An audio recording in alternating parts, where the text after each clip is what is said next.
சாயுஜ்யம் பெற்றிடுவர் சத்தியம் கொள்கின்றேன் சந்தேகமில்லையப்பா. வேதங்கள் போற்றிடும் வடிவேலன் முருகனை நீ சந்தேகமில்லாமல் சத்தியமாய் நம்பிடுவாய். சத்தியமான தெய்வம் கந்த குருநாதன் சத்தியம் காணவே நீ சத்தியமாய் நம்பிடப்பா.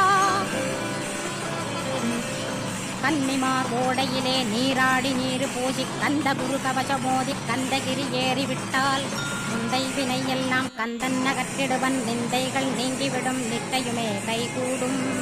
கன்னிமார் ஓடை நீரை கைகளிலே நீ எடுத்து கந்தன் என்ற மந்திரத்தை கண்மூடியுருவேத்தி உச்சியிலும் தெளித்து உட்கொண்டு விட்டிட்டால் சித்தமலமகன்று சித்த சுத்தியும் கொடுக்கும். கன்னிமார் தேவிகளை கன்னிமார் ஓடையிலே கண்டு வழிபட்டு கந்தகிரி ஏறிடுவீர். கந்தகிரி ஏறி ஞான கந்த குரு கவசமிதை பாராயணம் செய்துலகில் பாக்கியமெல்லாம் பெற்றிடுவீர்.